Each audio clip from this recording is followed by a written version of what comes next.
cold out here. Yeah. Hey, Eric, do you ever get the feeling we're being watched? Yeah, right there. Let's go. Ah,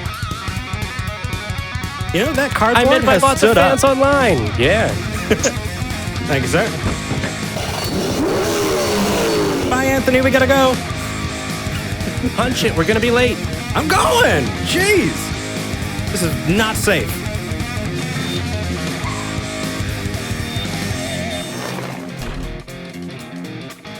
Ugh. All right. Hello and welcome to Talking Then. Filmed in front of a live studio audience. Yeah, absolutely. Also filmed live. So. All right. So today is December 30th, 2018. It is season 2, episode 52. We made it, What? dude. It's the last episode of the season and the year. Oh my gosh. What I'm a excited. coincidence. It has been a long year and it has been eventful and I absolutely love it. Long year. But, you know, a lot of dreams have come true this year, and it's because of you. It's because of the amazing people on the other side of this wall, the amazing volunteers, and all of you on the other side of that window. Thank you so much. Yes. And all of you watching on YouTube, it's been an absolute pleasure, and I absolutely adore it. We do have some really amazing announcements, but we're going to mix them up a bit because I don't want to drag down the tone of things. But, Jamie... You're such a professional keeping the pacing. I was gonna, you move right past the dreams have come true. And I was like, yeah. Oh. Dreams I didn't know I had came true. Right, I said buddy. it before, I'll say That's it right. again. Yeah. So really quickly though, before we get in, something happened last episode. I may or More may than not, one thing. I may or may not have torn up a Bible, and you may or may not have followed suit. And Not allegedly. There was a discussion that I saw on Facebook and in the comments on YouTube, and it's a discussion worth having. And the discussion is, what is the value of destroying a book? Right? Because we see these, dictatorships that are burning piles of books. And what they're doing is they're preventing people from obtaining information. What they're doing is they're preventing people from learning and having access to things.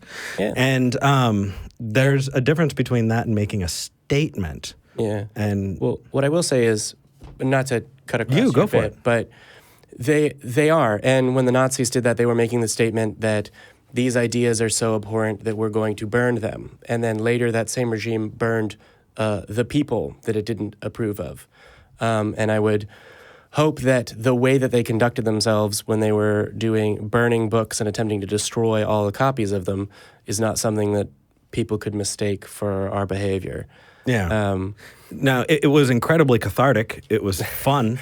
And I still stand behind the statement. And the statement is that you find what works. You find good information and you use the best tools at your disposal to be able to move forward and live the best life, knowing as many true things and as few false things as possible. And so if you come across something that is demonstrably immoral, unethical, you get rid of it. You don't try and rationalize it and twist yourself up around it to try and make it happen. Get rid of it, you mean you stop believing it. Yeah. Right. I mean... Yeah, you don't erase any traces of it. Agreed. Yes. There Jamie, are more that's true. copies of the Bible on Earth than there are Do we have any other humans. copies of the Bible at the Actually, ACA? we do. It's funny that you say that because... What's up? What do we got? To make a point about this just a little bit so that it's clear to everyone where the Atheist Community of Austin, that is headquartered in the Freethought Library, stands. For those of you listening at home, hopefully the audio comes through as well.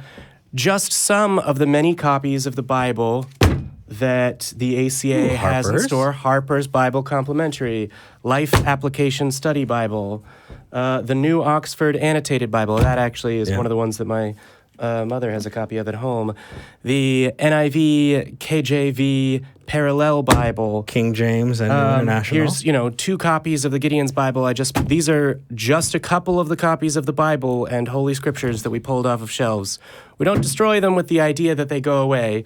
When I tore pages out of a Bible and I said, you know what, I like people more now and I'm able to do that, that's because it's a statement about the ideas in the book. And a statement about the ideas in the book is meaningless without the words in the book.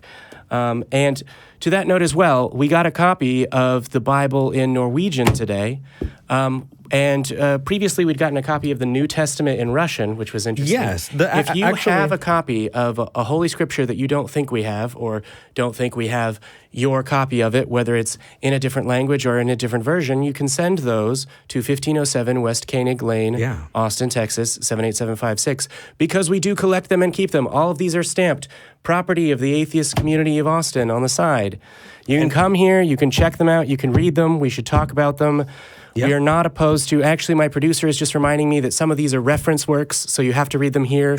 But you can come here and you can read them. Yeah. And we can talk about the ideas and we can talk about what evidence, and if wink, if there we've is got a to wish support list, this. Yeah. Eric wants a nice old copy of the Silver Sword. Oh, yeah. That'd be nice. And by the way, that Norwegian Bible, it came with a note that said that here's one in Norwegian for you to tear up, thinking of Frud. Oh, okay. Well, that's too funny. That slightly undercuts my point. But I agreed. But the funny thing is we actually have been getting a few gifts, in light of the season. Oh, by the way, also, I have my own personal study Bible. This one is the Apologetics I'm study actually Bible. kind of jealous because it has things in it. Yep. It's a different Apologetics Bible than I've ever read. I actually enjoy it and I'm having fun with it. Another thing that we got is we got a Rubik's Cube. I don't know if it can come across on screen, but it has pictures of you, It has pictures of us. It has a picture of you. It has the logo for Talk Heathen and the logo for the ACA. This was a gift sent to us from Nikki. Nikki is an amazing volunteer and actually just adjusted up her Patreon. have to do that. I know. Nikki, you're awesome. Thank you.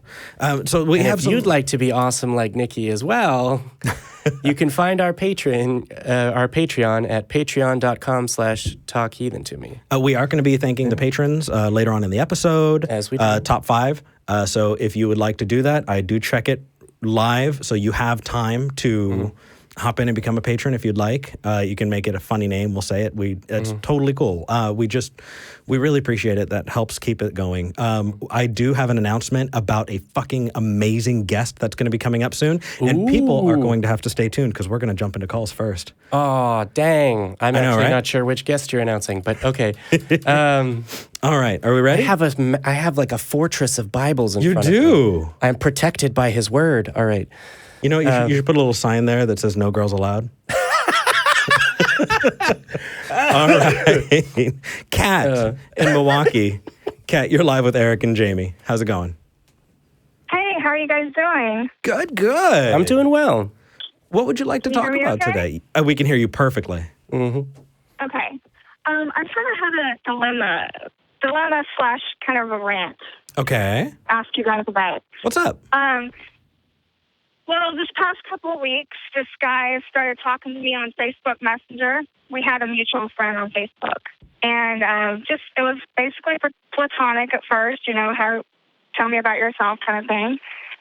And then after a couple of hours, it started getting to more of the sexual nature. Sexting. All right. Yeah. And I'm like, okay, I'll participate. So we started talking like that for a few hours, and all of a sudden, we talked like that for a couple of days, actually. So, and then all of a sudden, he's like, I don't feel comfortable with talking like this. And I was like, well, what do you mean? He was like, well, I'm a good Christian man, and I've been saved. Okay. Okay. Yeah. I'm like, what do you mean? And he was like, well, I've found the Lord, and I've been saved. And I'm like, are you telling me you're going to stay celibate until you get married? And he's like, yes. Well. And mind you, he's 23 years old. And I asked him, I was like, well, how can you possibly do that if you plan? Because he told me he wanted a relationship. And I was like, how are you possibly going to have a girlfriend and not be physical with her? And he was like, because I know that God has saved me and saved me from my sins and all that crap. And I'm like, well, I asked him, I was like, well, do you masturbate? And he was like, yes. I was like, and after he said that, I shit you not, he said that every time I do, I ask God's forgiveness. Can you do the same thing with sex? Are you serious right now?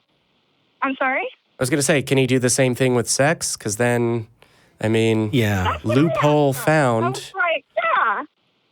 That's what I asked him. I was like, well, what's the difference? There's a great Why song can't called you The just ask Loophole. for forgiveness? You know, Kat, honestly, I've got to tell you, it sounds like you dodged a bullet. If this person is getting themselves out of your life because they're getting into something like that, maybe it's for the better.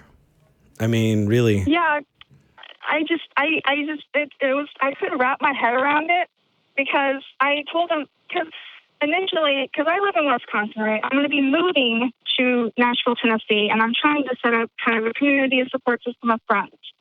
Mm-hmm. And I told him, I was like, if a relationship happens, it happens, but I'm not actively looking right now. Yeah. I'm just looking for like friendship. Mm-hmm. And I told him, I was like, well, would it be okay if because we were planning on a Sunday, yeah, go figure, on Sunday, can we meet and go out to eat? And he was like, well, I'm feeling very conflicted. I need to go to church and pray. I was like, oh, Jesus Christ, are you kidding me right now? And I'm like, okay, well, can we meet after church and go out to eat and talk? And he was like, no, because I'm afraid of what might happen. I was like, yeah, okay. Humans being humans? Who would have thought? I was going to say, Yeah. is he ever going to be able to meet with you ever? If he's like... No, he said never. He's like, I don't even want to see you. I don't want to meet with you because I'm afraid of what will happen. I'm like, dude, I'm not going to go into the restaurant and jump your bones. I just want to go in there and talk. I mean, I do have some self-control. I mean... But I don't understand because I told him, I was like, look, I respect your beliefs. If you want to wait until you get married, that's on you. You know, David H. in the live chat says, well, that's just your proof that atheists are better in bed.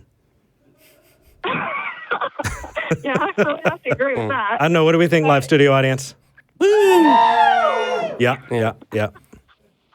But it was just because it was kind of hurtful. It was kind of because I started kind of taking a liking to him, and then he kind of pulled out the rug from under my feet, and I'm like, that's just not right. Because dating's hard enough when you're single, even if you're not an atheist. But being an atheist or a pond is a little bit smaller, a fish. Mm-hmm. And, you know, I don't know if I see myself dating a Christian guy just because of that reason, but I know there's some levels of, because some Christians have sex before marriage.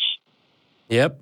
Yeah. So Some very good fundamentalist Baptist, it's controversial because any alcohol was served at the reception after my wedding.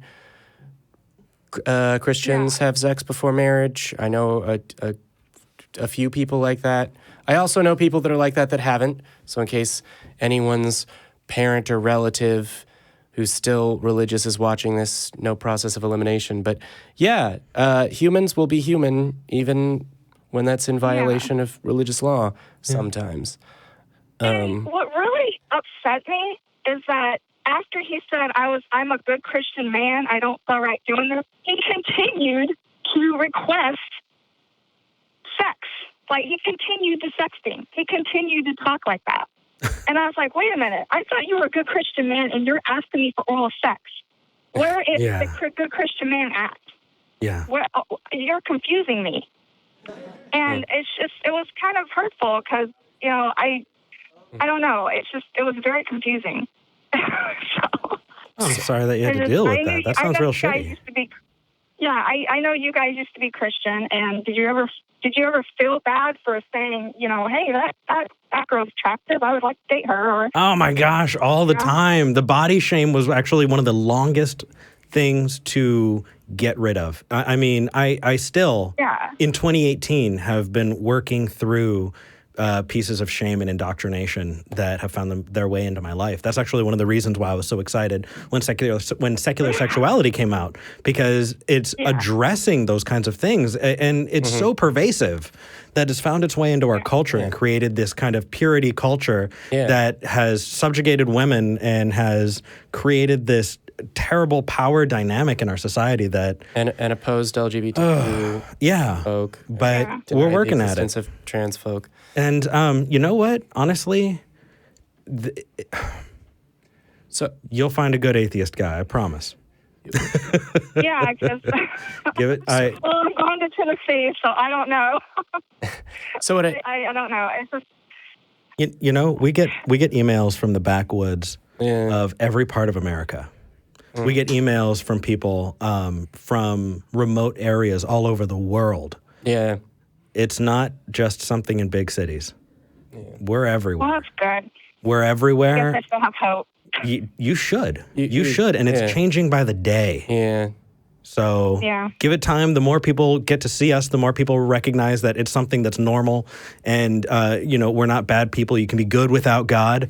The more that happens, the more other people will be comfortable with coming out and saying, you know what, I'm an atheist as well, and moving forward. We have other work to do in this world, so let's hammer this one out and move on to the next one. And the sad part I feel is because I'm a nurse, I work as a nurse, and we're teaching our kids that sex is bad. Yeah. So that's the worst part. That's a huge problem. Yeah. So I will say a couple of things because I actually have a little bit of personal experience with this. But one, I would be remiss, and Megan would be totally justified being mad at both of us if we didn't recommend that you also call in to Secular Sexuality, which is Thursdays, and it starts at 7. Sorry, our shows start Central time. Central time. Yeah, one half hour off, so I get confused from time to time. Yeah. So what I will say is that at one point in time, I was dating someone who was very religious. Uh-oh. We were getting off like getting on like a house on fire, as they say in England, apparently. It was a very brief but passionate affair, and it ended shortly after we got physical, and for that reason, because we had similar senses of humor. There's a couple of other things that I could say, but I don't really want to identify this other person too much, because Sure. yeah, because I don't think they'd want to be identified on this show. Because as far as I'm aware, they're still very religious. But the thing that sort of broke me on this was that we, became physical, and then like within a couple of hours, I was going somewhere else. After that, I was driving home, actually.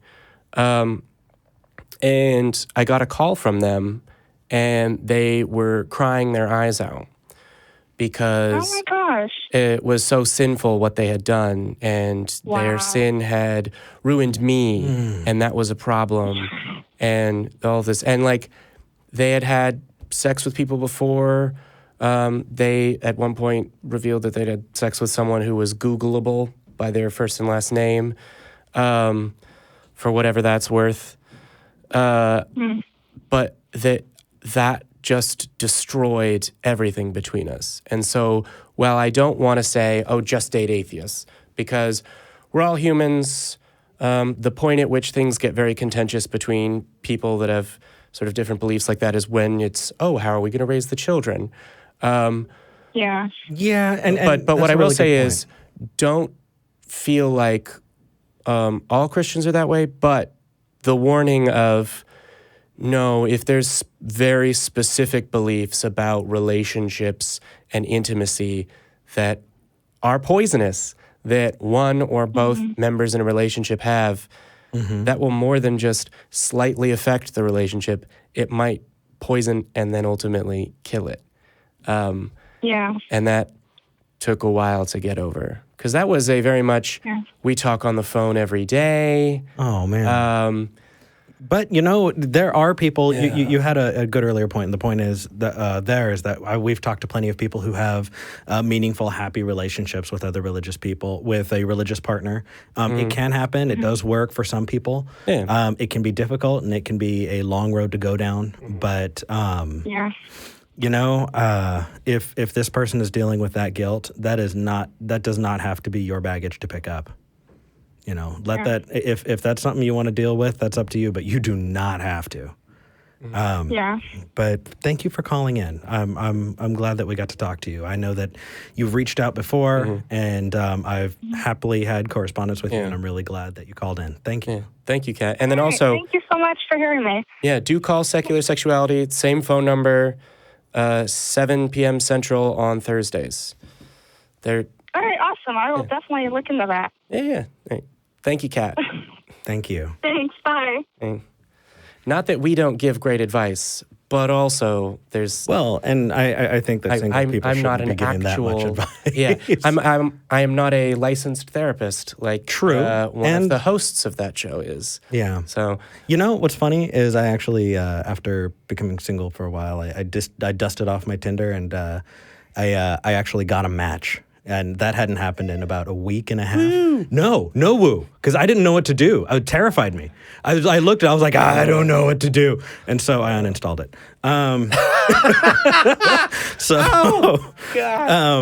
Let's get the announcement of the guest that's going to be coming in 2 weeks on February 13th. I was just going to joke. Oh wait, there was a point in time when you were single. Really, you never told me about that or complained about it at all. Wow.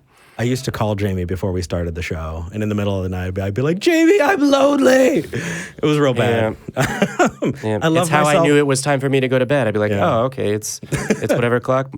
Eric's about to call me and talk about how he's single. And we'll go to bed. I love myself more now. So here's the announcement. And I meant to. The announcement is that on February 13th, Jamie is going to be very gracious, and he's stepping Very gracious. because No Illusions from the Scathing Atheist and the other programs by Puzzle and a Thunderstorm is going to be Scathing Atheist, God-awful movies, Skeptocrat. Citation Needed, The World. Citation needed? Yeah, he's on Citation Needed. Yes, he is. Okay, yeah. Yeah, I was them and the thinking other opening guys. arguments. Yeah, you're right. He's You're not right. on a, yeah. Yeah. He's going to be sitting in my chair. So woohoo, No Illusions. I'm excited, Yeah. man. Let's see, what else? Yes, I'll give one more announcement and then we'll move on, and then I'll give another announcement after the next call. So Rogers State University, we have some Secular Student Alliance members in the house. What's up? Where is Rogers State University? Rogers State University is in Oklahoma, and they are freaking amazing. They've made the trip down here more than once. And Jamie, Yeah, they have. All right. They actually are wanting to get me out there to do a debate. And they are trying to find a religious group in the area that's willing to step up, put their money where their mouth is, and actually have a debate. So if you're interested in seeing this happen, please reach out to them. Or if you have any connections with any churches or groups that you think would be interested in this kind of thing, I promise I won't bite. You can reach out to them on Facebook. It's facebook.com/secular students RSU. Oh, it's right there at the bottom. Facebook.com/secular students RSU. Let's get me out there. I want to debate for the first time, man. That sounds like fun. So, all right. Are you ready to move on? Yeah. So there's something about like, oh, it's a debate. It'll be fun. I'm like, oh, but also a challenge and a test of intellectual and lots of prep and work. And I'm excited. And Eric's like, yeah. Yeah. So, Mike in Long Island, you're live with Eric and Jamie. Mike, how are you doing? Good, Jamie, Eric, what's going on? Hey. Hear me all right? Yeah, we can. What do you want to talk about? I was in a bad accident, so I was dead. I was in a coma for 2 months. I was in a wheelchair for years. I'm sorry so to hear sorry that. to hear. Thanks. So I tried to accept the Lord. I went to born again. I was born again. I think Eric said he was too. Yep. A long time ago. Oh, yeah. Well, what branch? I was at Calvary Chapel. I was a born-again Never heard of Christian. him. Assembly of God. All right. And it's like, you can see, like, they won't look at it objectively. You know, whenever you hit a point that disagrees with their apologetics, they'll just walk away. Yeah. You know, because you know all those meetings they have at the born-agains? I do. We met almost daily. It was wild. Okay, so like... I actually have you on marked as a religious caller. Did we make a mistake on the No, it's like I told the guy I was born again, so he assumed. Okay. But you no longer believe. Right, I tried to believe. Okay. Yeah. I wanted to believe. I could quote the Bible almost as good as Matt. And I don't know. All right, Mike. Is there anything specific you wanted to talk about that we can interact with you on, or is this just... I have you called before? About a year ago, I think. I remember that call. And I just want to make sure we don't do the same thing we did last time, because it was a long, rambling mess that didn't really get to a conversation. So I kind of want to, structure this call. Sorry. No, it's all good. But what specifically did you want to talk to us about? I feel religion, like I said, they're not able to look at it objectively. It's like religion was written in by Bronze Age goat herders. Yeah. Answer questions, things they didn't understand, and start wars. Yep, we agree. All right, man. If that's all, then I think we're going to move on to the next call. Okay, sorry for wasting time, guys. You didn't waste our time. No worries. It's okay. It's a good call. We're just... Book of Eric actually exist? That Book of Eric? Yeah, it's right here. Can I get an autographed copy? You got to wait for me to finish writing it. Not out for publication Not just out yet. No. Yeah. But give it time, and I'll have more announcements for that the further I get along with it. Mike, I appreciate you, man. I think this is a good conversation to have with other people that can interact in a long form. If you haven't checked us out on Facebook, go to facebook.com/ACA Private Productions or Productions Private Group. I forget the exact... Private Productions Group. Yeah. You can also go to the Atheist Experience public discussion group. What if I went to Facebook Atheist Experience?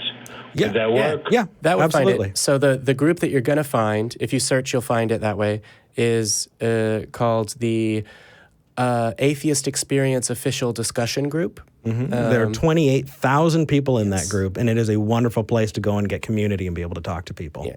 And then the other one, if you wanted a private one, would be Atheist Community of Austin Productions, or ACA Productions, which we, lovingly call ACAP here. Yeah. Woot woot, ACAP. Okay, so I should go to Facebook, go to ACA.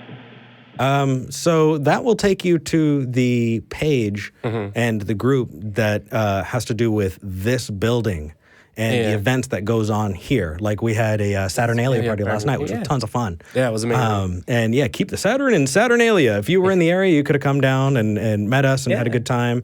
I think there was a time when Matt and Jamie and I were boogieing on to Taylor Swift in the middle of the party. Yeah. It was a good time.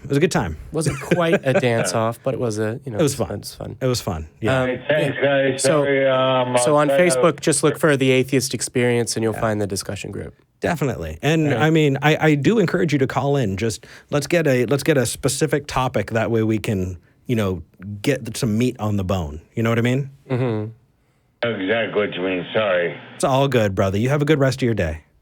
All right, thanks, man. You too. Have a Happy New Year. Happy New Year. Happy New Year. All right. So, people, I say this, I feel like I'm getting redundant, but people say, oh, you don't, you're very selective with the theist callers. Why, with the religious callers, you only pick ones that you have arguing. How many religious callers do we have on our lines right now? Right now, we have 3 open lines and 0 religious callers. So now's your time to call in. Eric will be unable to, we will be unable to resist your masterful arguments for the existence of God. Call in and convert us. This is the time. And before we move on to the next piece, I do want to say... so much easier to make money as a preacher than it is as an atheist. Before we move on to the next piece, I do want to say that I have many brothers and only one sister. Really, one little sister. Her name's Christine, and today's her birthday. Happy birthday. Your big brother loves you, and I'm proud of you. And I actually have a platform that I can say that from. So, cheers. Oh. All right. You ready to move on? Happy birthday, Christine. Yeah. Who do you want to talk to? Let's take, I don't know what this call is. Steve? That's you. Yeah, Steve. Yeah, I'd love to talk to Steve. Steve, called in you're last on the week. air with Jamie and Eric. How are Hey. you doing? I'm having a fucking amazing day. Good. Well, good. Yeah. So last week you called in and you were saying that it could point towards a God by, if you look at Susan Boyle, right? If you look at people who have an amazing, talent. And I don't know what the fuck I was really talking about, honestly. But actually what's I interesting. tried to make a good argument for God, but the fact of the matter is there really isn't any. So, I give it my I shot. agree. That's amazing. I mean, here's the thing, though, is when I was working my way out, unlike Jamie, who rationalized, just logicked his way out of it, it took me a long time, and I was grasping at straws. I was trying to find any way to, really, really test everything that I could before I was willing to give up the God concept. And so when you're going through those and you're able to focus on good tools, right? What do we value? We value evidence. We value skepticism. We value truth and being able to test claims. And as you went through that, honesty, friend. We need to value honesty. That's right. Above everything. And in conversation with you you, sit there and you can hear the facts all day, but if you're not willing to be honest when something's right and it hurts you, you don't like it, and it means some part of you that you've always held dear has to die. yeah, and it's so well, but that's the thing. Honest. It is so uncomfortable, and people don't like feeling uncomfortable when they have their ideas challenged, and that's why they get angry and offensive, and that's why they jump out. I mean, you see it all the time with other people.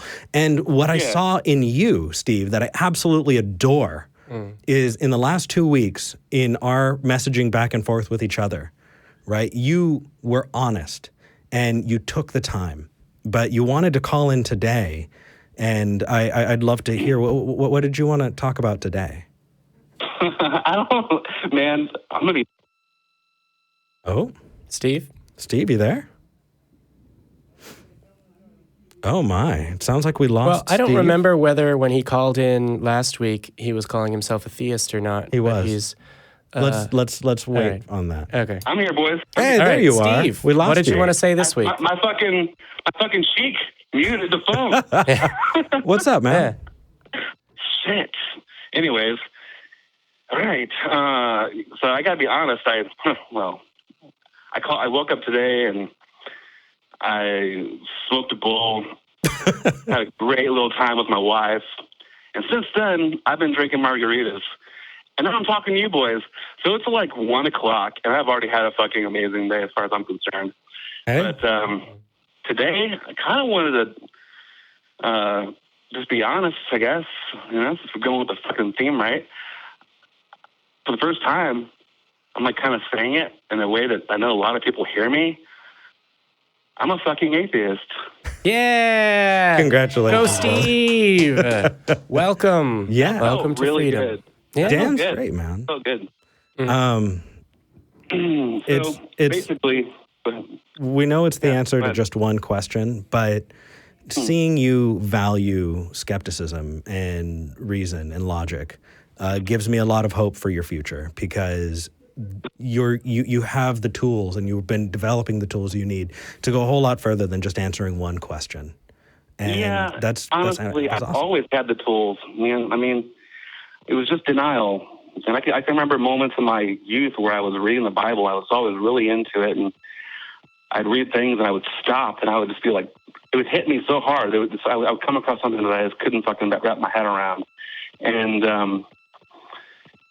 now it's easy to look back at those moments with regret, thinking, why didn't you think that through? Why did you stop there? Why didn't you pursue that at that moment instead of wasting the next 20 years of your life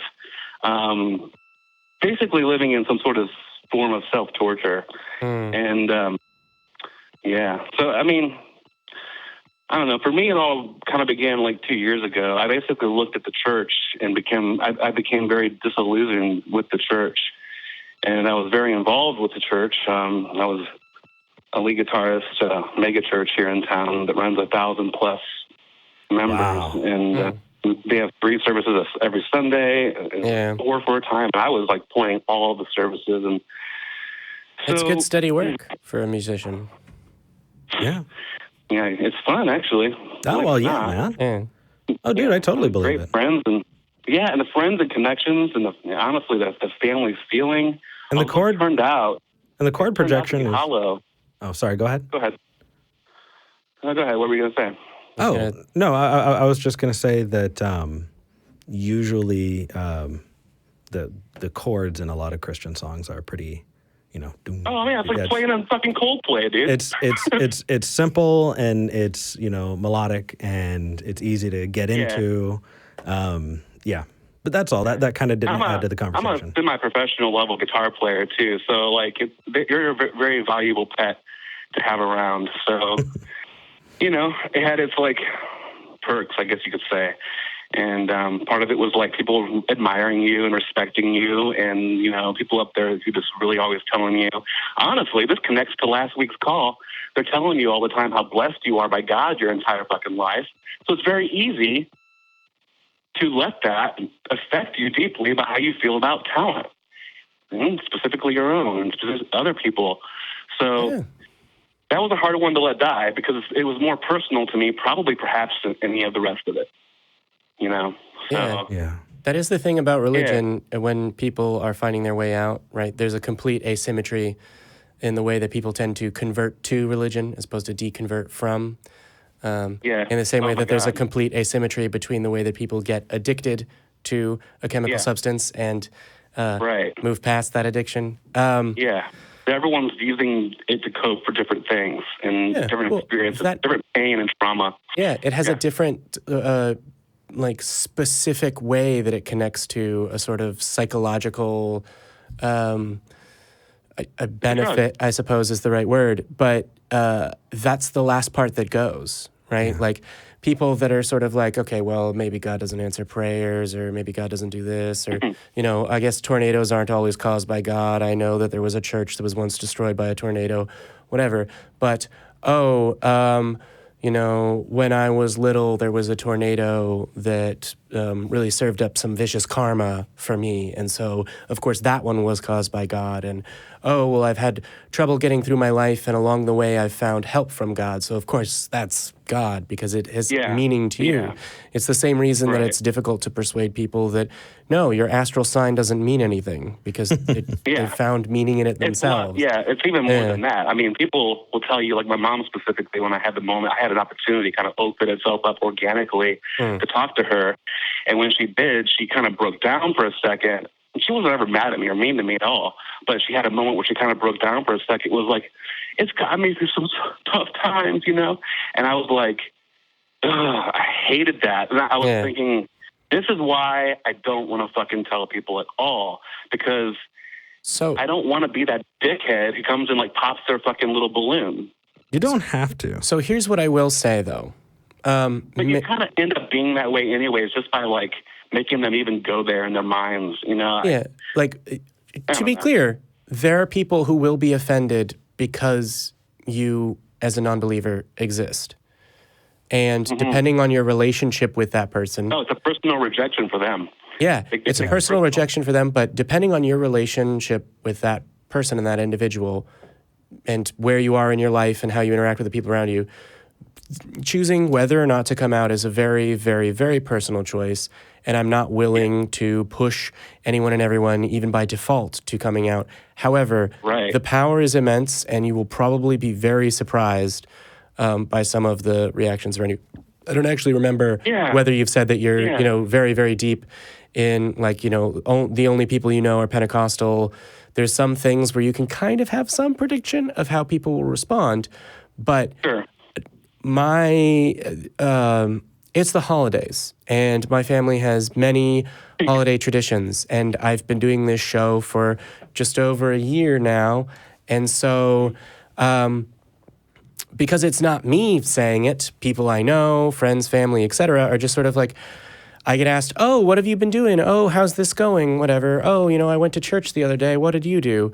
And friends, family, whatever, have very, very different feelings / no feelings whatsoever or feelings of pride about telling people, oh no, actually, he's the president of an atheist group and he does this atheist show, and atheist. And I'm kind of like, oh wow, cool. Thank you for doing that for me. That's great. This is going to be fun. I'm glad I'm single right now. Or you'd be like, yeah, he's got this boyfriend and it's super great. And I'm like, but the responses that I've gotten from people, some people that I've known that have known me since I was this tall. Hashtag grind on Jamie.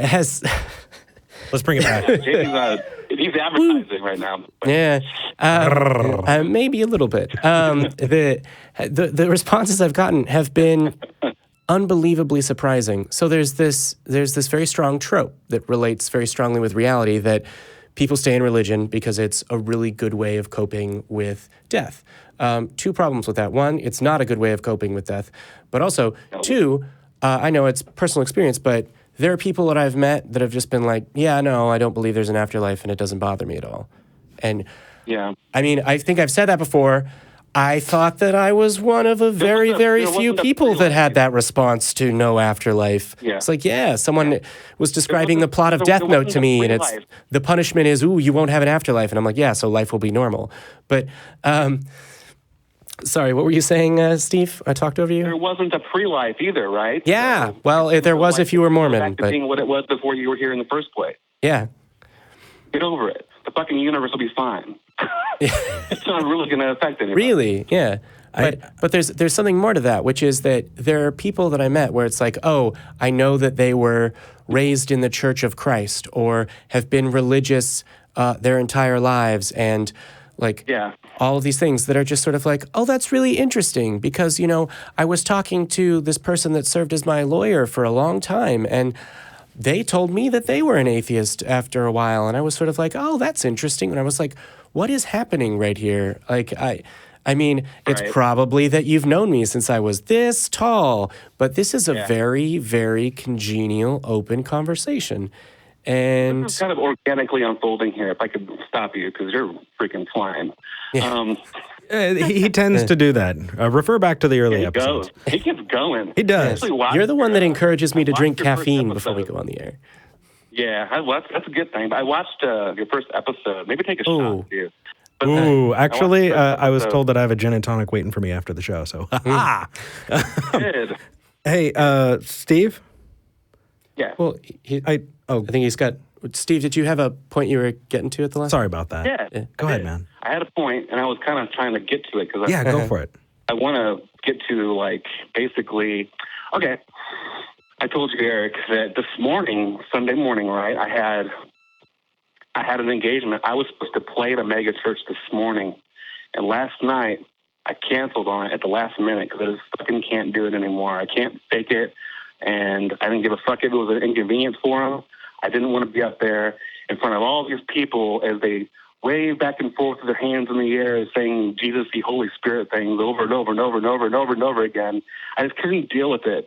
And so I canceled, and I kind of determined within myself that no more faking anymore. I just can't deal with a lot of my fakery. And I know that to some extent I have to. I can't just like go on Facebook in the town like I live in and just be like, blah. I can't just throw that out there. I mean, I live in a relatively small town, and Facebook makes this town tiny. Yeah. So you got to be really careful. And I also have my own personal interest, and that's not even to mention, which is the most important part anyhow, that religion has fucked up my life enough, and I'm not going to give it one last fucking chance to do infinite damage. It's a good thing that you have control there, and you don't have to jump out there and do that. Nobody is forcing you to jump out and ostracize yourself in your community. And I could do whatever. I'm not liberal. But if it would do that, if ostracizing yourself in your community would be the result of that, then I would say that's probably not the best choice to make, even if it feels cathartic in the moment. I'd be a pariah. I'd be a pariah overnight. But yeah. Yeah. So. Yeah. All right, man. It's kind of just a complicated thing because, you know, you got things like my wife's a believer. She works in the church. So it's not even something I can completely escape because it's like part of my family then, essentially. So it's kind of like, I don't know. It's going to be something that I just have to play it slow and just kind have patience, I guess. Yeah. Sure. So there are people that are close to me that are trying to encourage me to become involved with some of the, social aspects of their church.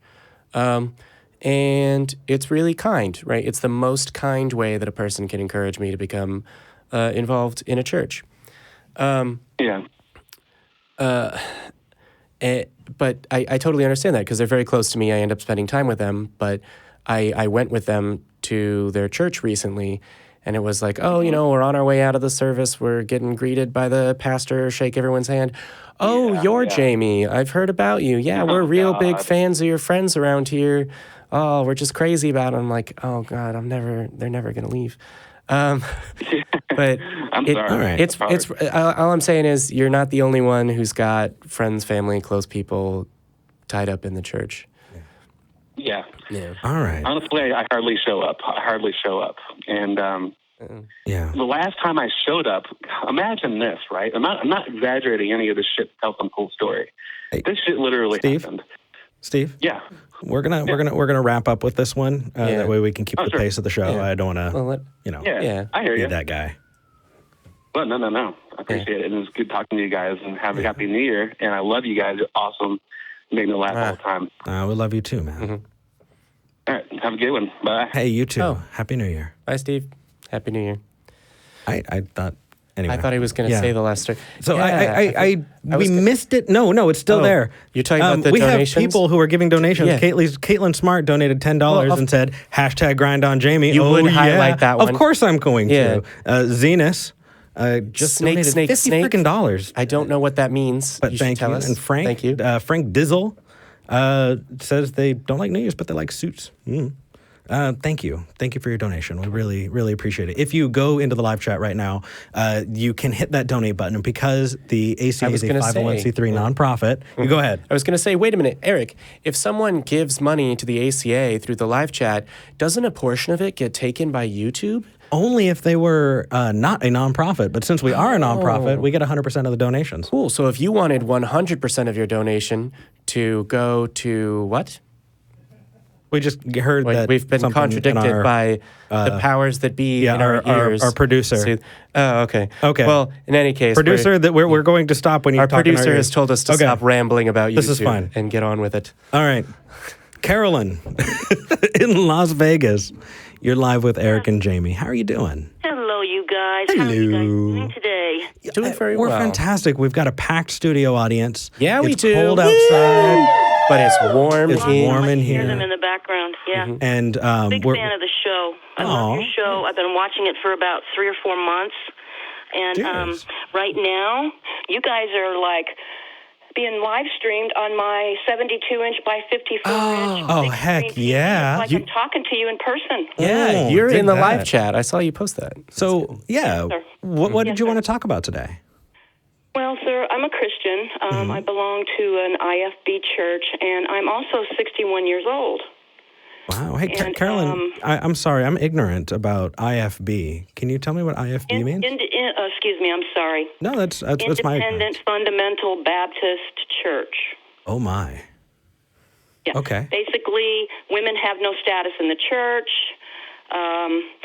I went to this church for 6 years. I never grew up in the church, but I know people that have. Mm-hmm. And I had a really good friend. I love debating with her. We had a 4-hour discussion about lying yesterday. And basically I told her, I said, how do you know when it's moral to lie? Because she was telling me that she told a lie to her granddaughter because basically her daughter just recently passed away. Mm-hmm. And her granddaughter was asking where mommy was. And she basically had to lie and say mommy's in heaven. And I'm like,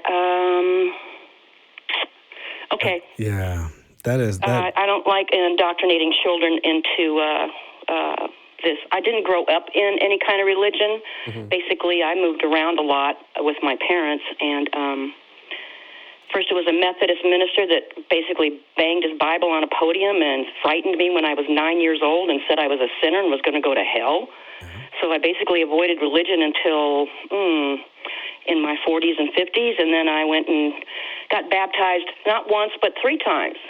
You got to be extra sure. I had to make sure. Yep. Squeaky clean. I was also baptized more than once, I remember. I know, and it's like, did it stick? No, it didn't stick because you lose that. But it was very interesting listening to her talk about lying.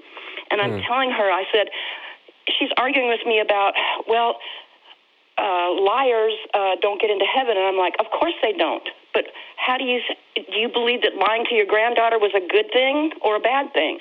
Because you don't want to hurt her, and you don't want to tell her the truth either, you know?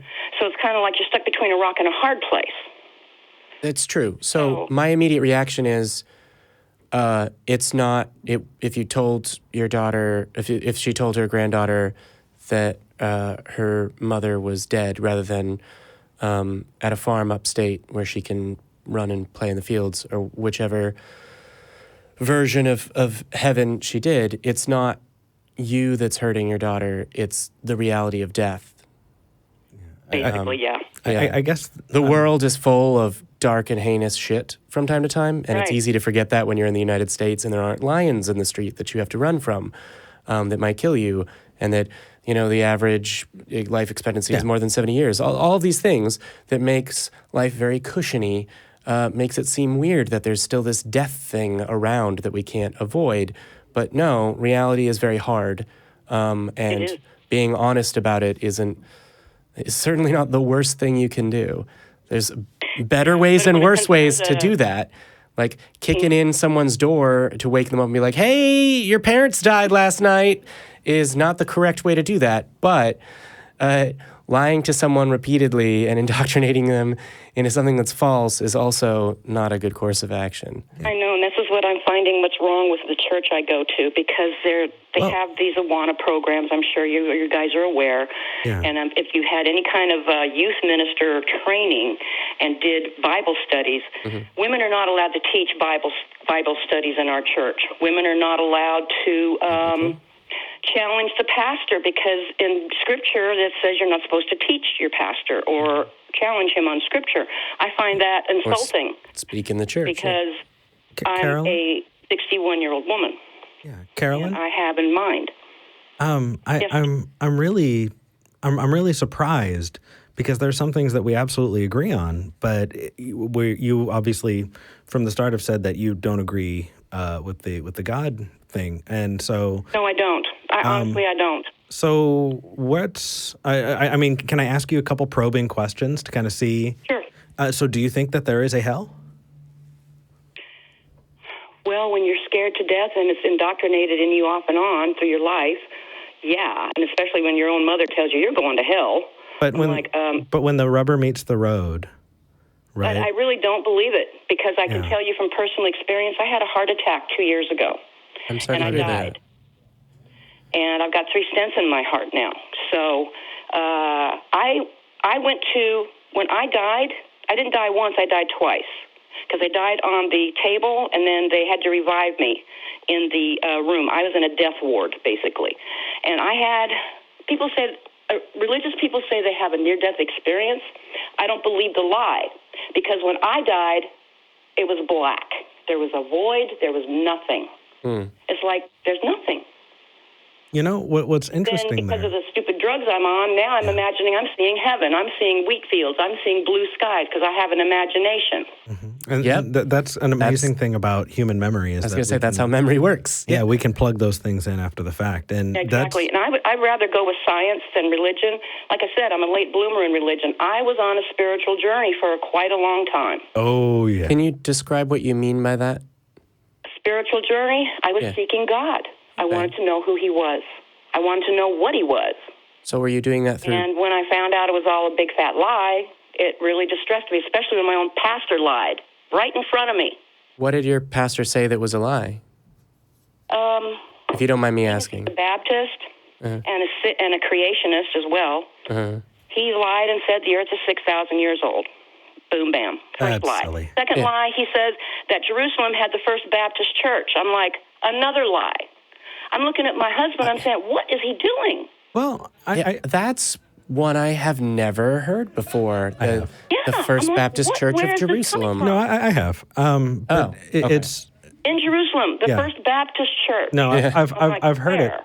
But what I would say is that for the most part, when people say these lines, they actually believe it. They're just not operating with a great set of tools to be able to tell when something is true or not. So I wouldn't chalk it up to blatant lying in every case. I'm sure that it happens sometimes, but that if you're doing the best with the tools that you have, and the tools that you have aren't that great, it can, it can lead to that kind of thing. But now I'm extra double, triple curious. What's got you still on the religious camp? What do you believe? I believe in the scientific side of things. I really do. I was raised up in it. I believe in evolution. I'm one of those kids that were born in the 50s. I'm a baby boomer. Believe in all of that crap. All of that stuff. And it's like religion is a scary thing, especially when it messes with your mind and you're living in fear all the time.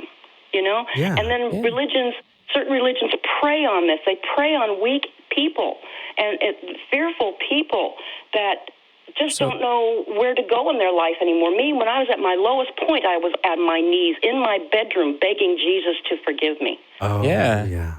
It was like I had lost 5 family members in a 2-year space of time. Oh, my goodness. I'm so sorry to hear that. Including me having a heart attack.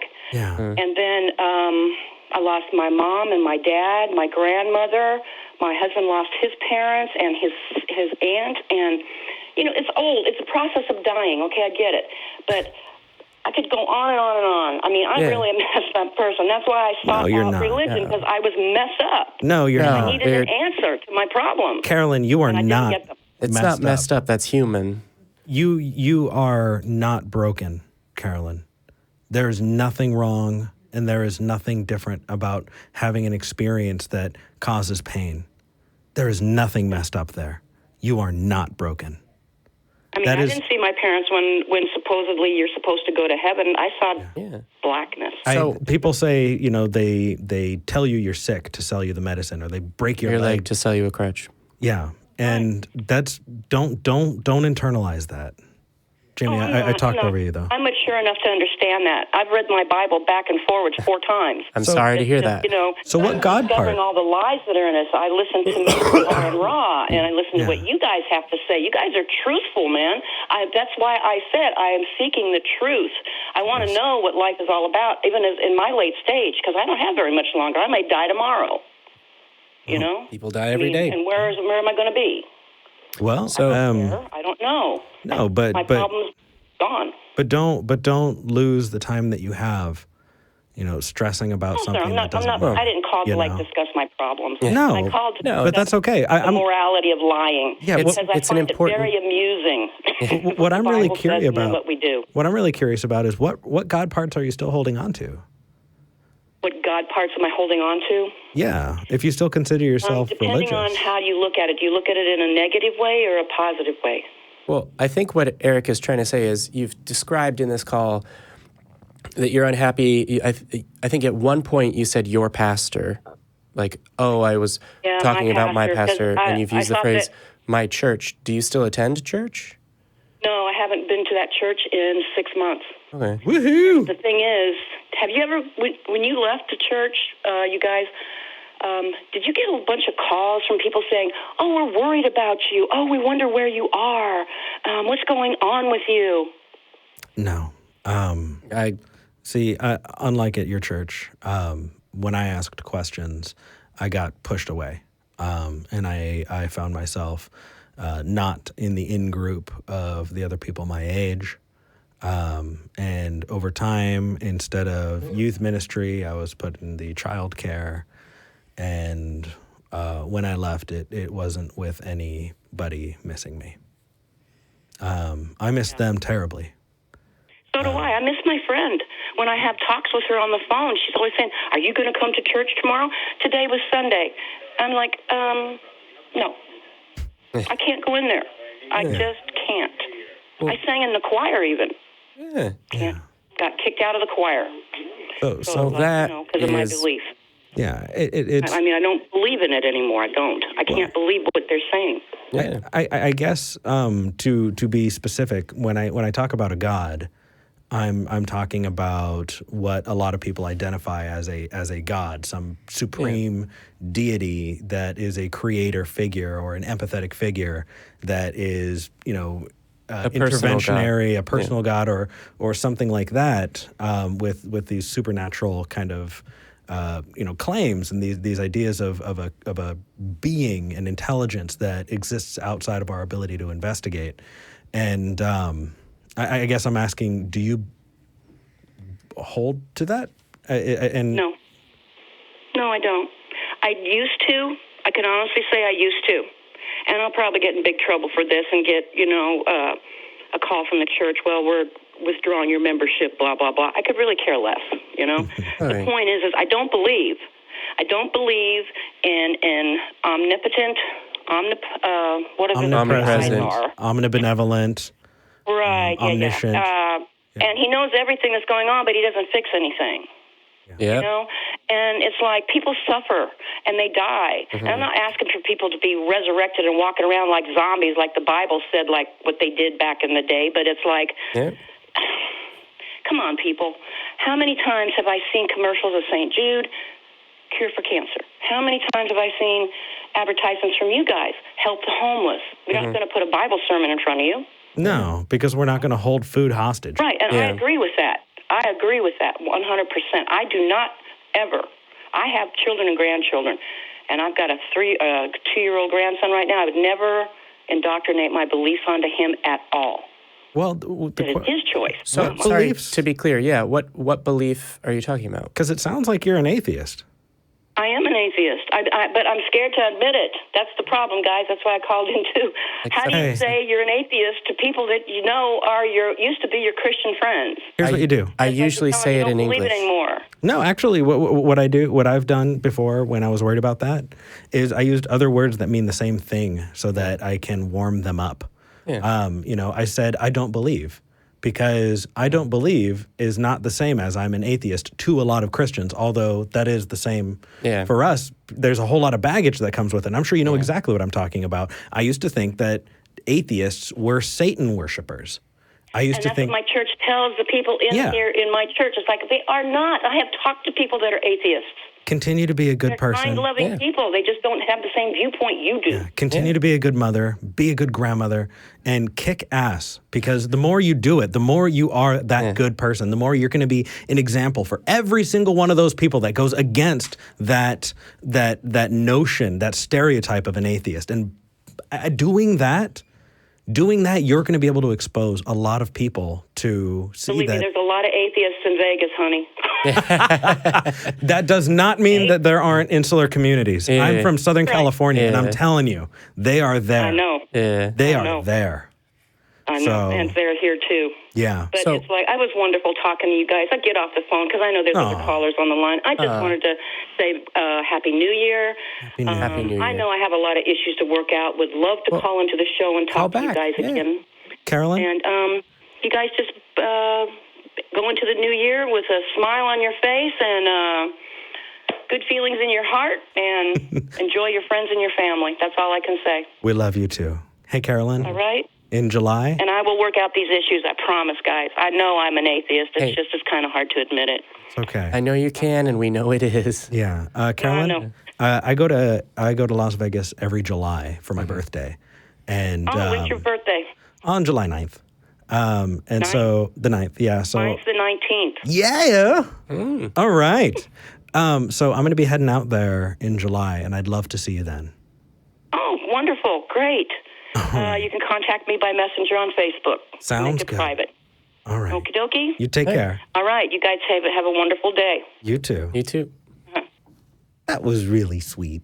Yeah. Good call. So now's the part of the show where we thank our patrons. Oh, who are our top 5 patrons? Well, I'm going to need you to vamp because my laptop is not. So given that I am vamping at the moment, you're going to hear a lot of my voice and a lot less of Eric's voice. And I guess I'll because hit on we're the professionals topic, a year in, and our newsletter went out. We sent a physical copy out for the holidays. If you are a member, hopefully you've received it. But and you can see a copy of it now on your screen if you're watching. If you're listening at home. If you go to the Atheist Community of Austin Facebook page and sign up, you can get the newsletter through there. It's free. We do a lot of work on it. It's amazing. I've got the patrons up. Are you ready? Our number one patron, Neil. Neil, thank you. Thank you so much. Neil. Nando Gonzalez. Nando. Thank you. Alex Watts. Hey. Philip May. What? And at the $15 level, Tom Hubbard. Tom. Thank you. If you would like to become one of our top patrons, the vast majority of our donations are $1 and $2, and it does keep it going. And for those of you who can't afford it, we really, really do appreciate it. And if you can't, that's okay. Please, if you cannot afford it, but you want to support the show, go on iTunes, go to Google Play and leave a good review. I actually checked on iTunes, and we've got like 3 in the last year. But the funny thing is, people will go to atheist programs and just hit thumbs down. Oh, yeah, they do. On everything. A lot, yeah. And so we need some help. Inflate it. And if you're watching on YouTube, hit that subscribe button. It doesn't take a long time. We really appreciate it. 780 people watching right now.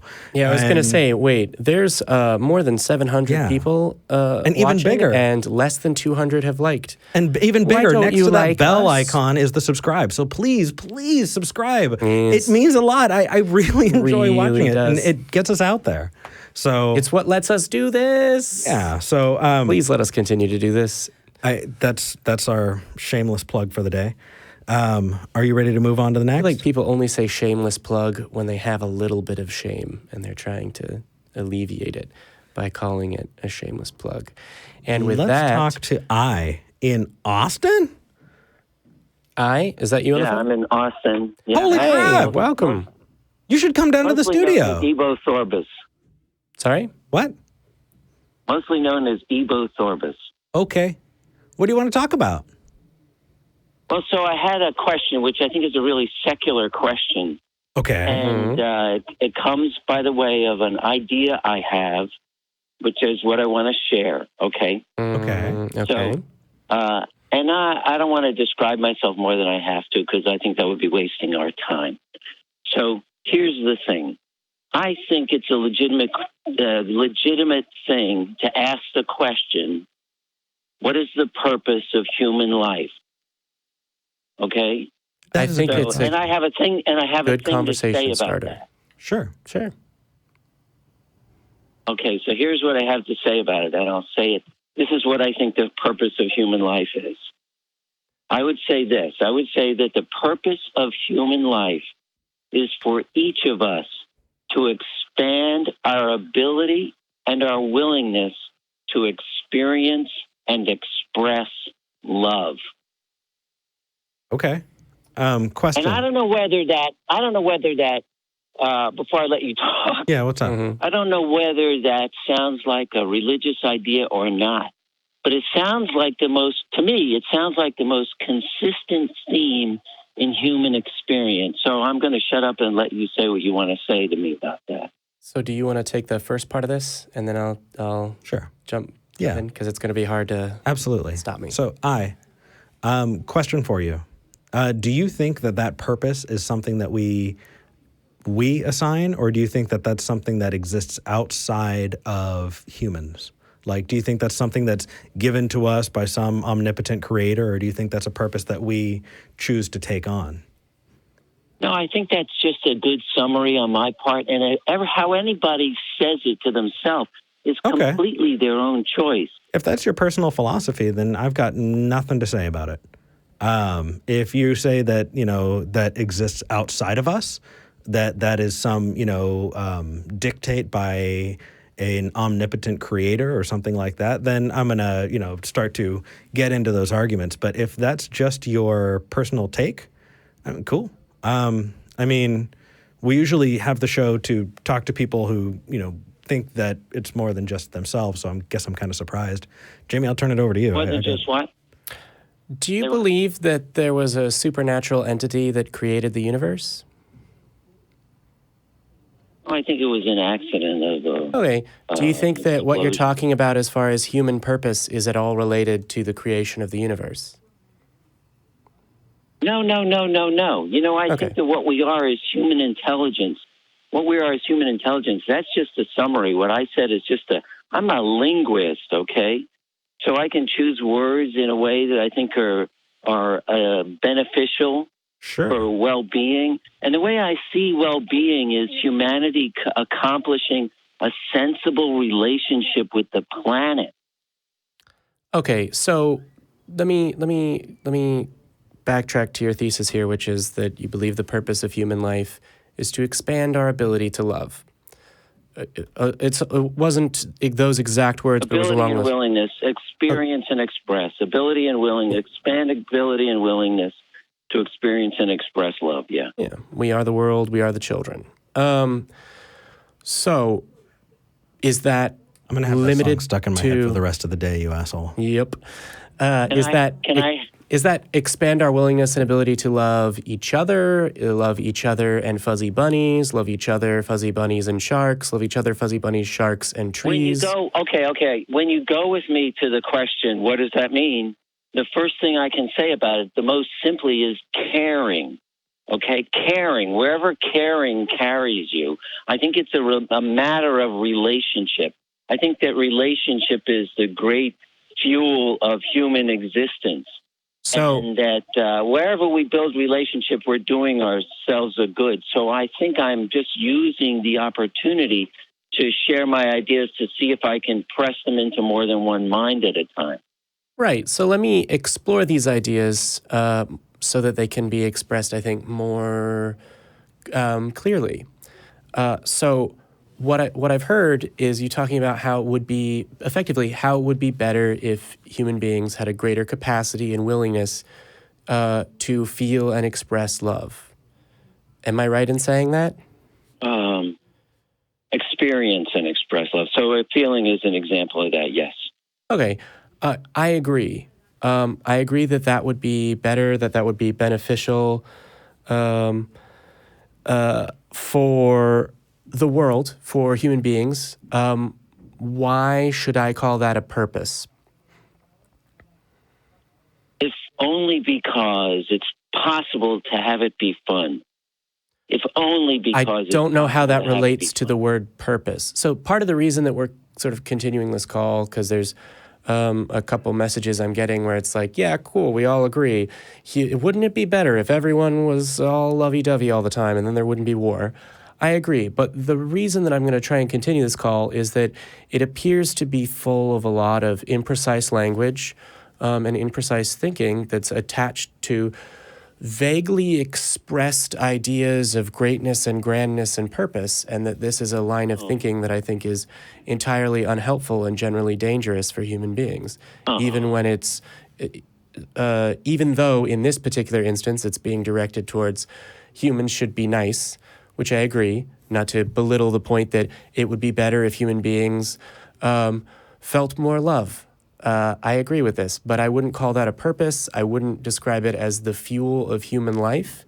I mean, I'm a big fan of poetry, but I think it should be in a poetry book and understood to be poetry rather than something profound about the human experience necessarily. Well, okay, so I accept that your view is not yours alone.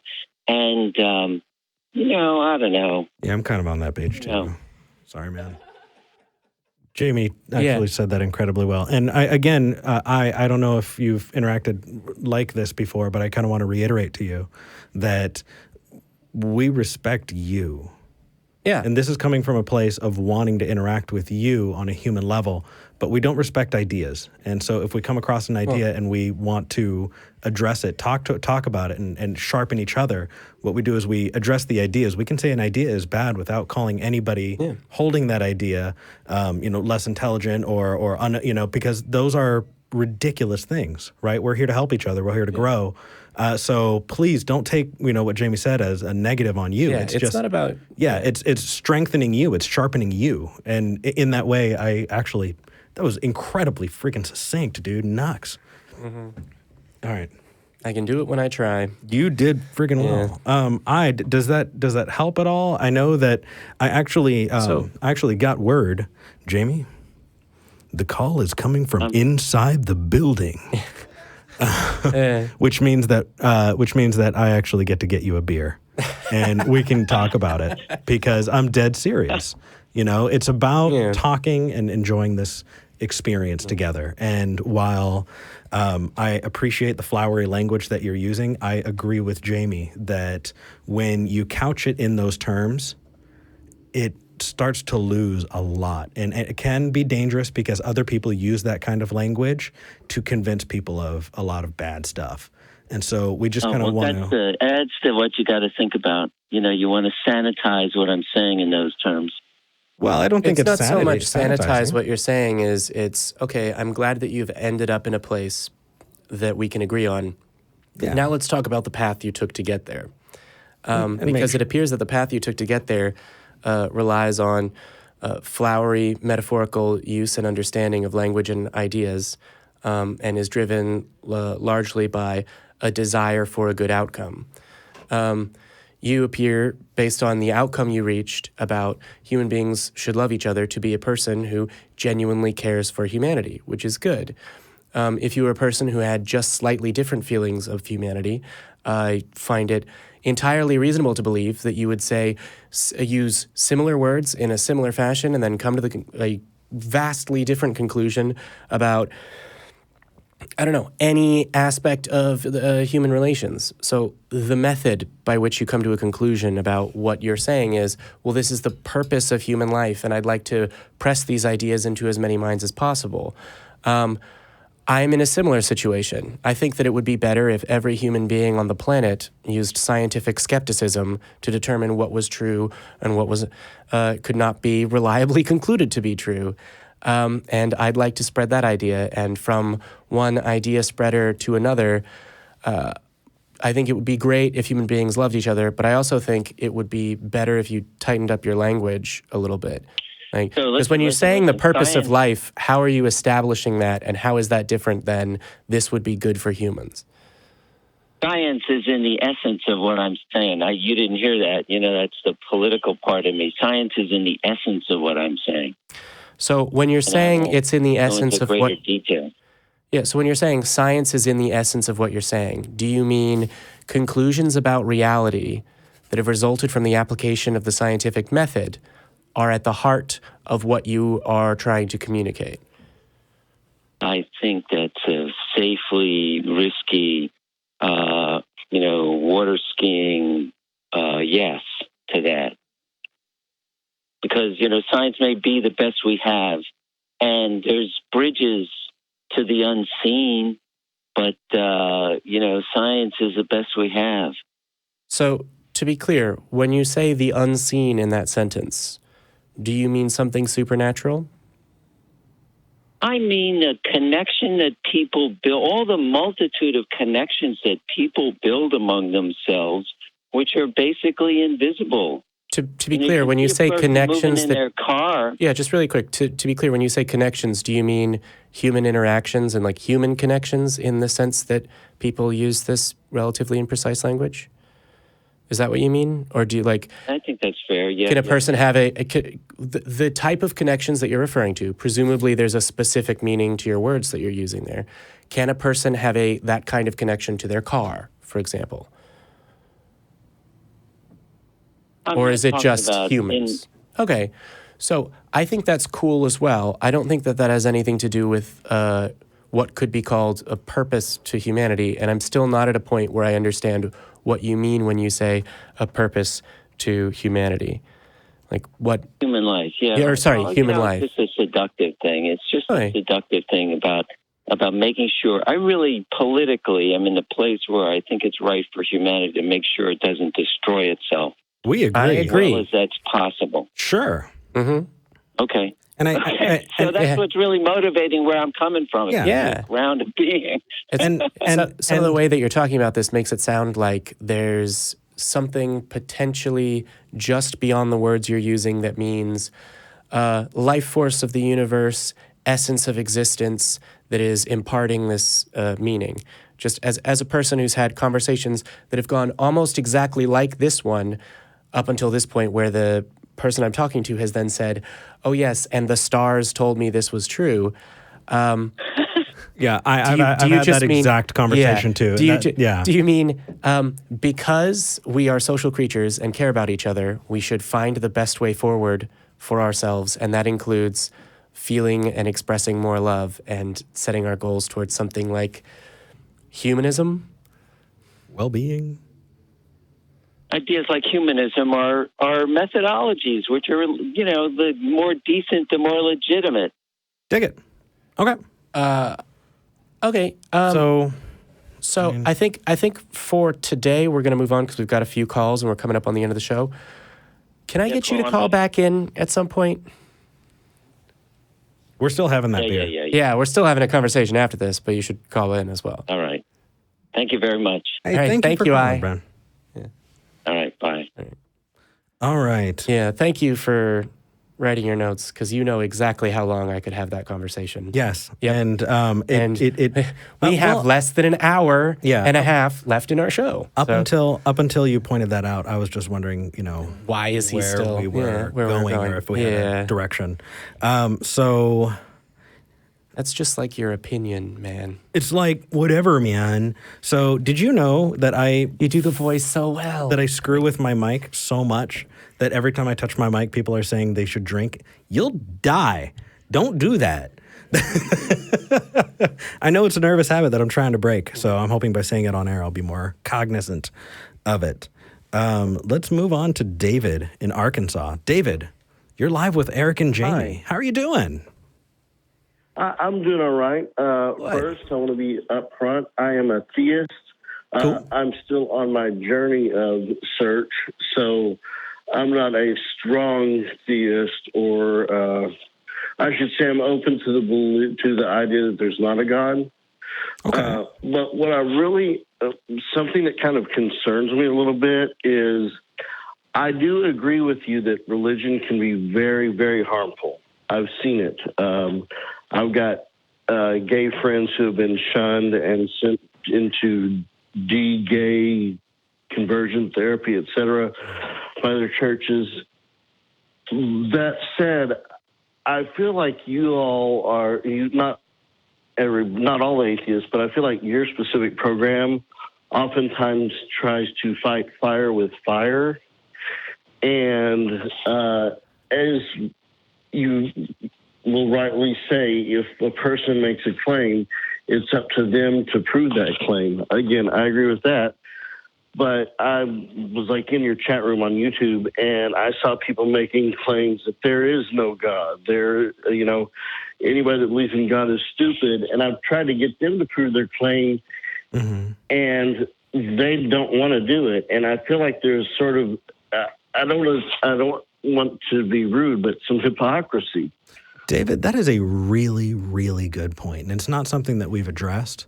And it's something that I've honestly forgot to bring up, but I love that you're giving me the opportunity to bring it up, right? And I'm not trying to be disrespectful. No, man, you're doing great. Don't worry. Yeah.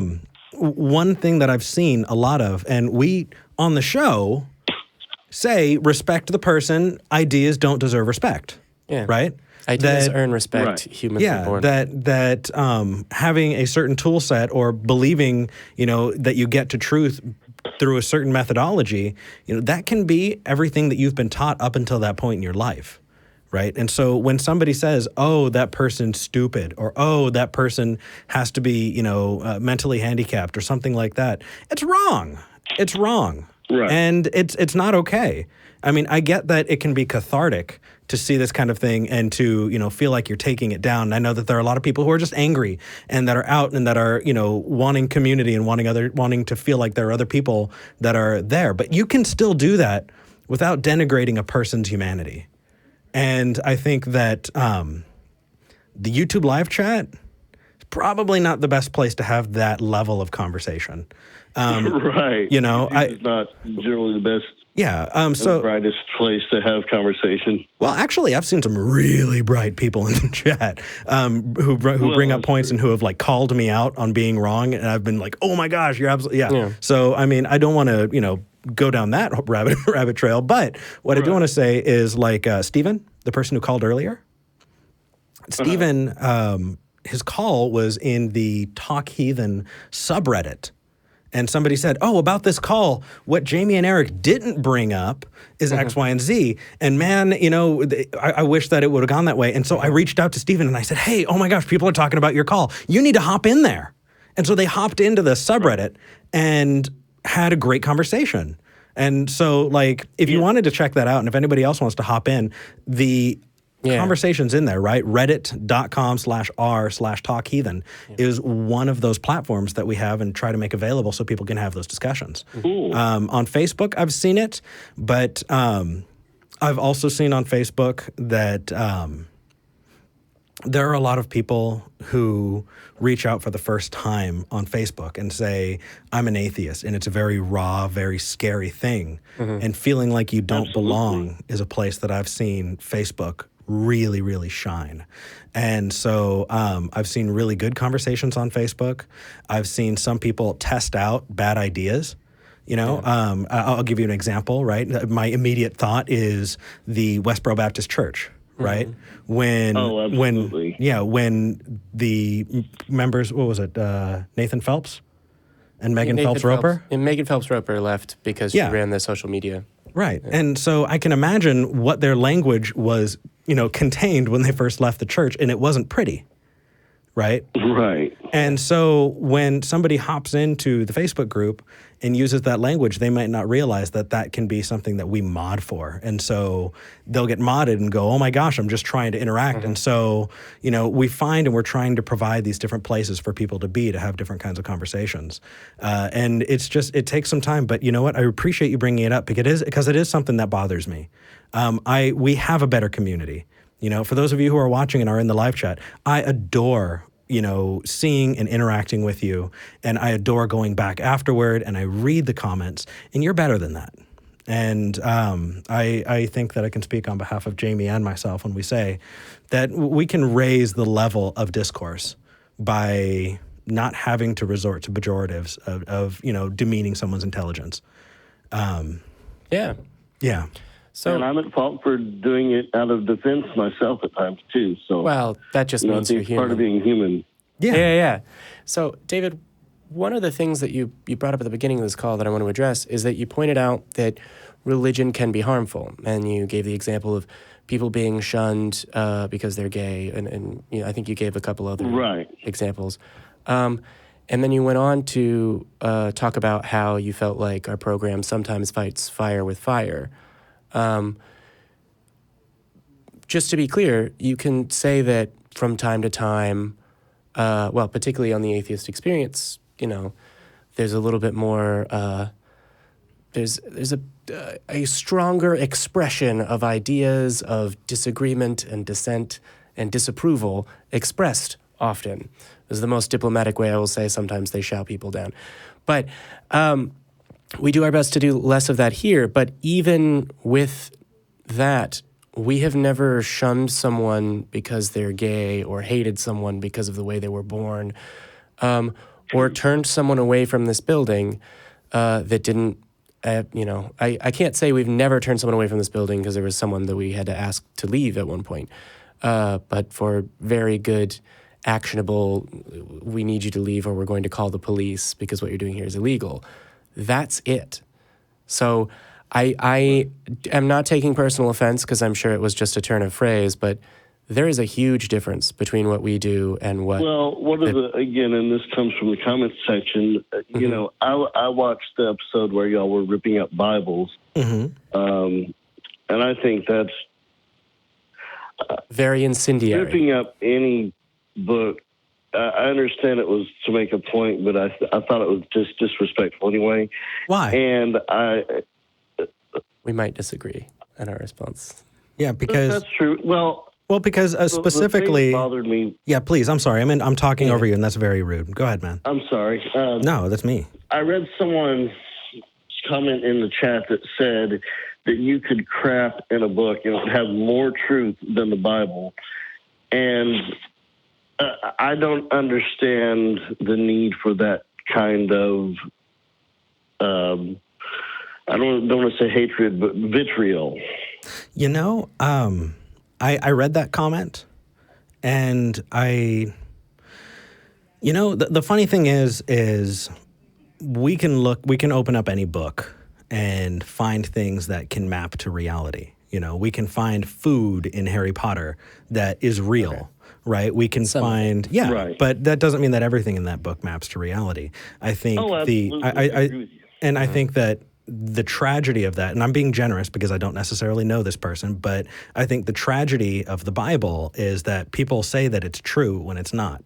Yeah. And if you're recognizing a fictitious book as being fictitious, then you don't necessarily need to follow these demands that can be incredibly destructive. And in that way, I would say that the Bible is more wrong because it holds itself to a standard that other fictitious books don't. It says it's true.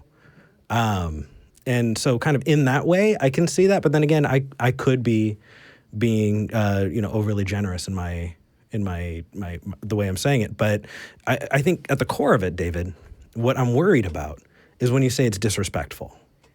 Because I don't give a fuck about respect. Like, I don't respect ideas necessarily. Right? If it's a good idea, it will stand without somebody saying, how dare you,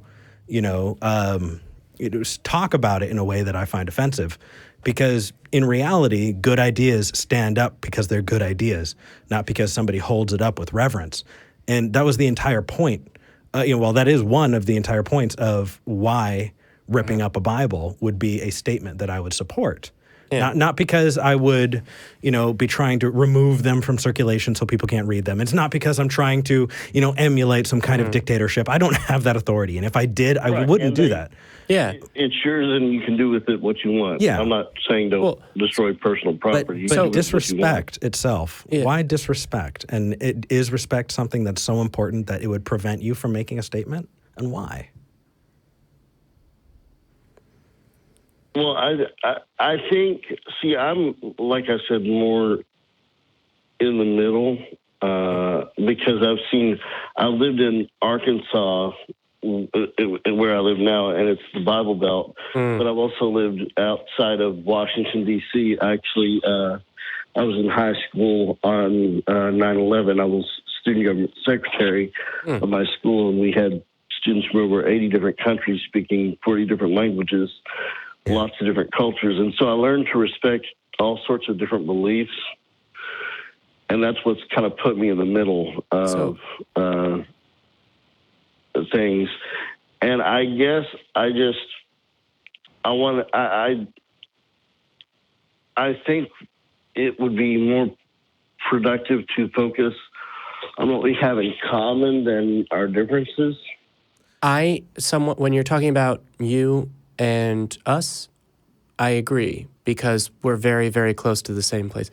So one of the things that one of the many places that I'd like to respond to, one of the things you said is you had students from 80 different countries speaking 40 different languages, and you learned to respect their beliefs. I'm not sure that I would describe what you're describing in the same way. I think that I would say that you learn to respect people with different beliefs.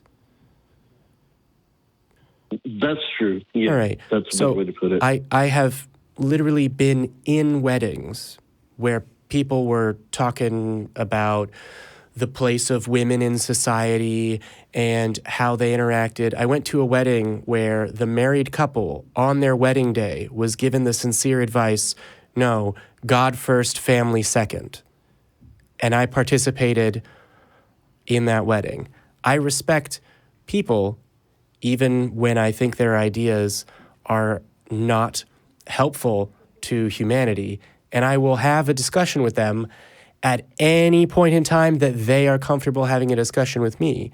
And that's one of the things that's interesting about this show is while we publish it, we don't put it in pamphlet form and stick it, inside someone's home. We also don't go door to door, home to home, trying to push it out there. However, we have ideas Those ideas are that the various things that are written in this book, in these sort of copies, I'm not sure whether you're watching, but there's a stack of 6 different kinds of Bible on my disc. Right. 7 if you can. Well, these 2 are Gideon, but this one is side by side, so I don't know how you count.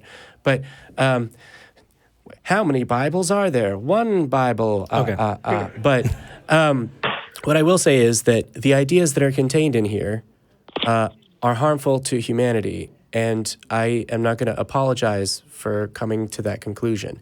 If I were to throw a Bible at someone, I would need to apologize for that. If I were to steal someone's private property and destroy it, I would need to apologize for that. But one of the things I can say about respect and ideas is if there was only 1 copy of the Bible left in the entire world and it was in my possession and no one knew it existed, I wouldn't destroy it. No. Really? Yeah, because large aspects of culture and history have been influenced by this book. Not only what year is it? Not only that, man, but we're not in the business of destroying and hiding ideas. Yeah, the truth will out. Yeah. The more that we talk about this, the more other people can realize that this crap can be put aside. And while tearing up one of the many millions of physical copies of the Bible, and one of the many copies of the Bible that we had, 2 actually, of the many copies of the Bible we had in the library, is a very, we'll say, incendiary way of expressing our ideas, someone else taking offense at my words is not sufficient reason for me to hold my tongue. Right. The ideas contained in these books are bad. Aspects of it's interesting because when people talk about, they're a fundamentalist in their religion, i.e. a person that follows the fundamentals of their religion, those are the ones that are most problematic because they're relating directly to the text. And so I'm not going to apologize for saying this book is fucking terrible and has hurt humanity for thousands and thousands of years. And this is just the New Testament that I'm holding, I think. Jamie, I'm sorry to interrupt, but Stefan just donated $100 in the live chat. Thank you, Stefan. Thank you. Damn. Yeah. Sorry, man. I just, that kind of, wow. Woo. Anyway. Wow, that generosity is throwing me off for a second. But okay, so what I will say is, because it is offensive, isn't going to stop me from talking about things that the self-titled prophet Muhammad did when he was alive, specifically 2 children, and the various heinous ideology and actions that this theocratic warlord took in conquering large parts of the world, I don't find acceptable. And the fact that that's something that's offensive to more than 1 billion people on earth, for me to say that the Prophet Muhammad raped children isn't going to stop me from saying, no, actually, the Prophet Muhammad raped children. I wouldn't bring it up as much if people were like, yeah, that's fine, because it wouldn't be a point of disagreement about whether or not it's okay. It's not okay, right? Like the fact that someone is going to go, oh my gosh, this book is sacred. How dare you touch it? How dare you accidentally rip a page? Oh my gosh, is the only reason that anyone would do anything violent to a Bible as a message. Because what matters is human beings, not the corpse of trees. And if it shakes people up, if it makes them reevaluate their faith when nothing else works, then do it. I mean, it takes all kinds. It takes every approach because everybody is different. Yeah. And what may affect or impact or encourage one person to examine their beliefs in a more critical way, it can be completely different from one person to the next, which is why, people say, talk Heathen and the Atheist Experience, this one. No, we're different shows, and we're different because people like different things. We reach out to different people, and we want to be able to meet you where you're at, and that's why it's important. And different approaches are effective. Exactly. And when in a few weeks No Illusions is visiting, you should prompt him to see if he still remembers the story that he told once on his podcast, where they went to, I forget, it was a live show or something, and he was pointing out to a believer who was black that, no, the Bible explicitly sanctions slavery and gives the instructions for it, and the believer was saying, no, it doesn't. And he started quoting Bible verses at him and was in the usual style in which Noah addresses things that he finds heinous. Confrontive, angry, and unapologetic. Yep. There's a reason that the show is Scathing Atheist, because he is scathing by default. And I adore him, and he's still coming on Talk Heathen. Deal with it. He's still coming. But later, that person contacted him and went, yeah, it does say that. This book is bullshit. Yeah. It's like sometimes that's what it takes to get someone to actually look at it. Jamie, I was corrected. There wasn't $100. It was 100 Swedish kroner, which is about $11. Which is fine. It's still a Jew. It is cool. I didn't realize that. We had Wellington Smith donate 10. Frank Frank shit. Dizzle donated $101. $100. Yeah, it's a donation battle royale. It's like, I hear 101. Do I hear 102? 102. Anyone? I can't talk that fast. I've tried, but I can't talk that fast. No, he just talks that much. Love you, buddy. It just made a comment. He said, I don't think David is clear what side bears the burden of proof. Well, I think it depends. It depends on who's making the claim. Agree. Some people in chat are making the claim that God does not exist. They're making that claim. You know what? And that is a great conversation to have with them. I would not, though, have that conversation on their behalf, because the exact same thing that we do with religious callers when they call in, we meet them where they're at. Yeah, what do you believe? Because otherwise we're talking past each other. David, it has you as a religious person. Well, he said he believes. I'm sorry. He's on the fence. Yeah, I that's right. I'm sorry. We're kind of coming up. Oh my gosh, we're way over time. Yeah, we're over time. But first, David. Yes. This was an awesome call. Do you promise to call back, please? Yeah, I'd love to call back. Yeah. Thank you. All right. And thank you for, instead of saying, screw these guys, you actually reached out, because that's how we have good discussions. And we appreciate it. Because we ripped up Bibles, and you wanted to talk about how you didn't, and you still were like, you know what, this is a conversation I think I can have with these guys, which means we're sending the right message about how open we are to conversation. So thank you for calling, David. Thank you for your respect. Oh, thank you, man. You're getting a round of applause from the live studio audience. I respect you. So really quickly, Leslie, Dami, and Robert, stay on the line. Somebody dropped out, and it's probably because they thought that we're not going to get to you. We're going to get to you. We're going to talk to you. So do not go anywhere. David, you have a happy new year. Thank you so much for calling in. You too. Thank you so much. Bye, y'all. Stay on the line. Good conversations come to those who wait. Absolutely. Good conversations also come to those who want to see the extra stuff in the Patreon. That's how we move off of the regular. We don't want to prevent people from getting to see the show. We do our regular show for 90 minutes, but we do take the rest of the people that are on the line in the after show as kind of a thank you to the patrons who hop on and sign up at that level. If you'd like to become a patron, please consider going to patreon.com/talkheathen to me. I also want to, we got a couple things, but the first, let's go to the crew cam. Yeah, where's my crew at? Thank you so much. If you don't believe, part of your community is right there. That gentleman bowing is our producer, Mark Vanderbrake. Without him, none of our shows would happen. That guy is the freaking man. I also saw Vern's arm.